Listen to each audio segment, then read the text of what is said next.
Thank you for joining us for another episode of Baker Hosts Ad Nauseam, a podcast series focusing on new and trending advertising issues with an emphasis on the FTC and the NAD. I'm Connor Corbett, your new host of Ad Nauseam, and you're listening to Baker Hosts. We are once again joined by Amy Mudge and Daniel Kaufman, two partners from Baker Hostetler's advertising, marketing, and digital media team. Together, they have decades of advertising experience and approach advertising issues from multiple perspectives. On today's episode of Ad Nauseam, Amy and Daniel discuss how the FTC approaches pricing and price disclosure issues, highlighting cases involving car dealerships, seafood companies, rental properties, and delivery services. They explore the importance of clear and conspicuous pricing information, the risks of hidden fees, and offer practical guidance for businesses navigating evolving regulations. With that, welcome to Ad Nauseam, and let's turn it over to Amy and Daniel for this week's episode on pricing. Welcome back to Ad Nauseam. You know, Amy, we have been doing this podcast. It's nearly 3 years now, and probably two of the most common phrases we've used over these 3 years have been dark patterns and junk fees. Although I think the concepts underlying those terms do remain relevant and important in 2025 and beyond, I don't think we're going to be seeing those terms used quite as often for the next few years. Absolutely. Times change. Time marches on and words change too. But the underlying misleading practices on websites will remain an issue whatever you call them. How and under what circumstances you charge consumers will always remain an evergreen and important issue. And that is our topic and how the FTC approaches pricing issues. And that is always going to be an important topic. And I really do love that back to the basics episode because pricing is always going to be an issue and a concern. And we're going to follow up with some episodes about sale pricing and comparative pricing thoughts as well. But before we dig in, Amy, we're going to talk a lot of the pricing cases that the FTC have dealt with cars. So movies, TV, songs, car-related stuff. What are some of your favorites? Oh, Daniel, not a car person. Actually, I was thinking recently, I've never seen any of the Fast and the Furious. I don't even know how many episodes they have, 17, 19, 20. I'd actually welcome listener feedback, better off never seeing any of them, or if I'm incomplete without diving in. But let me see. I'm going to go back to the 80s. We hearken there a lot. I did love Herbie the Love Bug, that whole series growing up, and the Lindsay Lohan reboot. I love a Will Ferrell, Talladega Nights. Love that.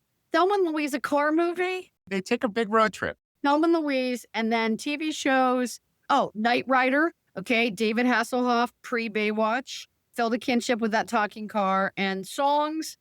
I will tell you, I did always find the Billy Ocean song, Get Out of My Dreams and Into My Car, pushy and a little bit scary. So I will say, didn't like that song, but do like On the Road Again, love a Willie Nelson, as we both do. And I'm going to go kind of country. Life is a Highway. You know, I always thought that Billy Ocean song, it was just such a random title to a song. Yeah, you get into my car. What? That is not how you woo someone. I'm totally not a car person either. But look, I respect amazing car and James Bond movies. But look, I got to start with the best car of all. And that, of course, is the Mystery Machine from Scooby-Doo. TV show, car that I love. I know you don't watch this, but in Supernatural, there's Chevy Impala, or better known as Baby, on the car. I'm a huge fan of that one. The Batmobile, of course, from the 60s Batman. That's the one I care about. The Chick-fil-A headquarters, they have one of original Batmobiles. If you head down to Atlanta, you too can visit. They don't let you sit in it. It's just looking, but we will get you there. Okay, no more cars. I'm anxious to get back to the topic du jour and away from vehicle. So let's talk about pricing at a high level. I mean, first, let's state the obvious. Pricing is always going to be material to consumers. I care about it. You care about it. It's just every consumer cares about it. And statements that you make about the price of your products, that's going to be important to the FTC as well. And it's front and center. It's right there in the FTC's policy statement on deception, that practices that have been found misleading or deceptive in specific cases include misleading pricing claims. And the policy statement goes on to note that information has been found material where it concerns the purpose, safety, efficacy, or cost of the product or service. Period, full stop. If it's about pricing and what people pay under what circumstances, it is material. It of course makes sense. Most consumers care deeply about how much something costs. And one thing we've learned about doing so many deep dives into FTC issues over the years is that a lot of the FTC principles we see derive from cases about cars. And probably not shocking because, of course, after homes, you always hear the second most expensive thing that consumers purchase is an automobile. I guess counting stuff like education or healthcare. But let's start by taking a look at some car pricing cases. And to be clear, it's not just the actual price. It's also the other circumstances and stuff involving the price, required down payments, other fees. The sky is the limit, and there have been quite a lot of FTC car pricing cases. Now, I love a good pun. About 10 years ago, the FTC announced Operation Ruse Control, where the FTC and a bunch of law enforcement partners around the country announced 250 actions involving the auto industry. And 7 of these or so were brought by the FTC. And it brought actions against auto dealerships. And some of the things that they complained about were auto dealerships that pitched customers an auto payment program where there were claims it could save consumers money, but failed to disclose up front that the significant fees that were charged for the service often cancel out any actual savings. Another one, there was a failure to adequately disclose the fees associated with an add-on service, and that many customers will not save money overall due to that program's significant fees. And then there was another dealership that ran car ads that touted low prices that seemed attractive, but they were basically canceled out by the fine print disclaimers that didn't adequately disclose things like required down payments and other limitations and additional fees. Yeah, I remember one of those cases in particular because I often use it when doing presentations on pricing issues. They showed a used car available for $18,000, but there's a tiny disclosure stated that the price did not include a required $5,000 down payment. Totally not cool. And we also saw car ads where the ads were in Spanish, but the fine print disclosures with limits on the pricing were only in English. Oh, not cool. All right. Well, important to keep in mind, of course, that in many of these auto cases, there were certainly issues with the ads and the adequacy of the pricing information in the ads. But in many of those cases, but not all, consumers did understand the pricing terms before they signed on that dotted line. But that wasn't enough, and it's never enough. These cases really explain that concept we also talk a lot about in presentations of deceptive door openers, all right? That they're ads that provide enough information to get the consumers into the door, but then once they're in, it's only later that they realize the full terms, and they might have had different thoughts about the offer or even coming in at all if they knew that when they saw the ads. And that, the FTC has said, is an FTC Act problem. But of course, the auto pricing issues often deal with really large dollars, often thousands. But let's be clear, pricing issues can be a lot lower and still get you into the crosshairs of the FTC. 25 years is the year 2000. We had an FTC case against Bumblebee Seafoods. The stakes were not quite as high, but the FTC hooked a case based upon pricing issues. I see what you're doing there, Daniel. The FTC reeled this one in, and they alleged that cans of tuna had a label that stated 75 cents off next purchase. Details inside label. However, label was a bit murky, as consumers would only receive the 75 cents off if they purchased 5 additional cans, not the 1 additional can, as could reasonably be implied by the statement on the label. And then, of course, the details saying you got to buy 5 cans, not 1 to get 75 cents off, were only on the reverse side of the label. You couldn't peel it off and see it before you bought it. Now, a few other coupon and rebate cases were announced the same day, and Jody Bernstein, the fabulous former FTC Bureau Director, quoted, "Cents off deals should make sense to consumers." Another play on words there. "Companies that offer savings through coupons and rebates have an obligation to say what they mean and mean what they say." Now, I'm not sure we're going to see a ton of coupon pricing cases from the current FTC, but let's be clear, they are talking a lot about what is described as kitchen table issues. Indeed. FTC Commissioner Mader said that these quote-unquote kitchen table issues were indeed a priority. And he went on to say that he was concerned about economic issues that confront ordinary American families as they come together every day. Although tuna might not have been front of his mind when he said that, he did speak about earnings claims and fraud in particular. There's definitely going to be a concern about pricing issues, probably both big and small, as they all have an effect on American consumers' wallets.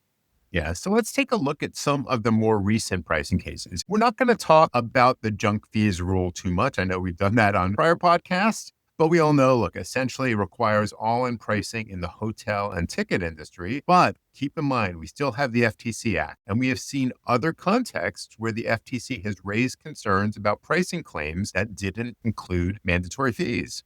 Yeah, Invitation Homes won such a case. And now this was a case that was brought under Chair Khan, but on the issues we're going to focus on, that case had very solid bipartisan support. I don't know, Daniel, maybe you're onto something. This was another one, obviously, with high prices, right? What we pay for our monthly living expenses is also up there as well, probably with cars. The core allegation here was that the company advertised rental prices or rates for its properties that were lower than renters would actually pay. And the FTC complaint alleged that consumers would see these attractive prices and then they'd have to pay non-refundable fees to apply for the rental. And then only down the road, they learned that the actual rental price was higher than advertised when you added in all the fees.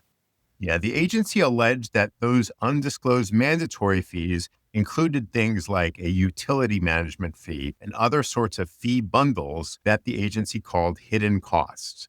And they described it as, quote, big business with tens of millions of dollars in such fees. And as with many in FTC complaints, the internal documents told much of the story for the agency.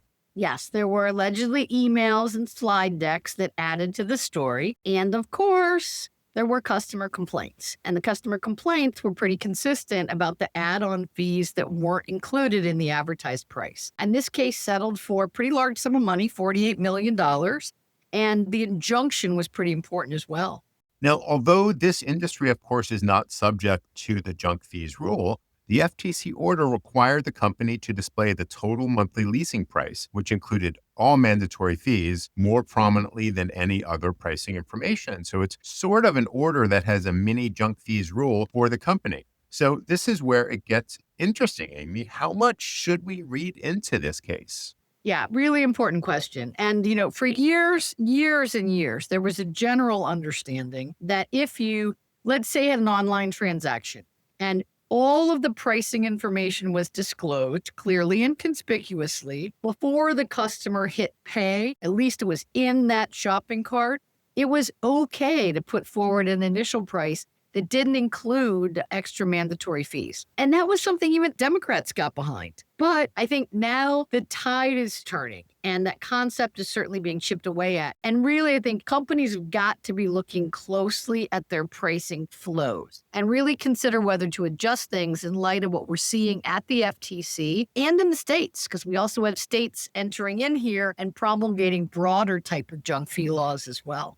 I always hate resorting to the it depends line, but I feel so much of this depends, of course. It depends on, look, the nature of the flow, fees that are involved, how quickly consumers will see those fees, and whether they're sort of expected or unexpected fees. And maybe most importantly, whether they are mandatory, of course, or can be avoided. But before we wrap up, let's look at one more recent FTC case to shed some light on some of this. And that included pricing allegations. And that is a Grubhub case brought by the FTC and by the state of Illinois jointly.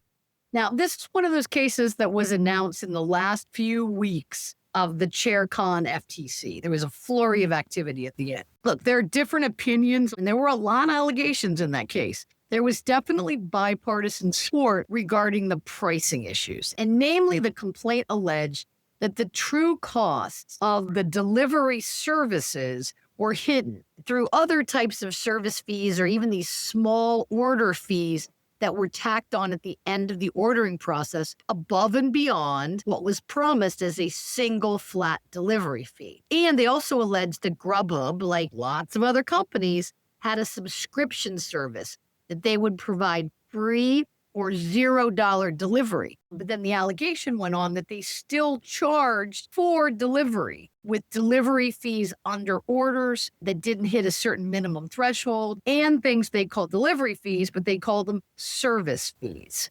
course, we had some of those internal documents that didn't help things for the company, with what the FTC calls a top executive purportedly referring to it as a pricing shell game, and another noting that the strategies were, quote, misleading, eroding trust. So, Amy, there is so much to discuss on pricing issues. And I know we've just sort of scratched the surface here, but it is certainly a perennial FTC issue and one that we know is going to remain front of mind for this administration. So, how should we wrap this up for our wonderful listeners, and what sort of pointers can we provide?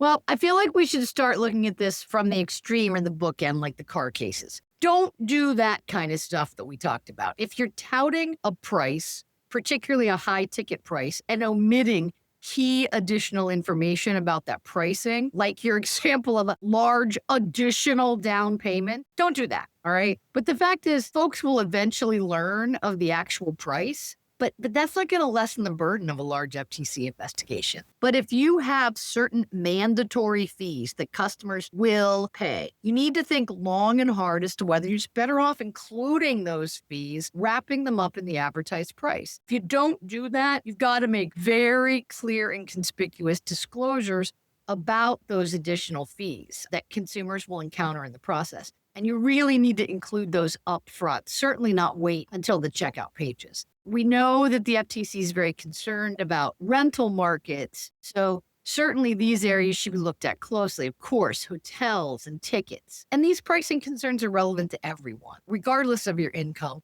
They're just things that people care about. So it's a really good time to take a fresh look at your site. As you noted, take a look at that low from beginning to buy.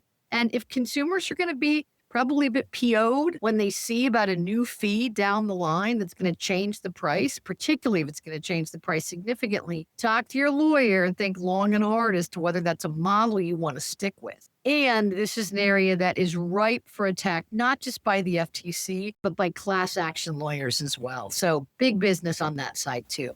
Yeah, and Amy, one final thing that jumps at me as well is consumers love to complain about pricing issues. Yeah, if you're doing something a little bit on the edge, you're going to get complaints, and that's going to give you knowledge that consumers are confused, unhappy, or deceived about whatever it is you're doing. So look closely at what you're doing. And with that, thank you so much for joining us for another episode of Ad Nauseam. And it was a bargain for them because we are free and we've always been free for the last 3 years and into the future. But yes, please join us again for future episodes of Ad Nauseam.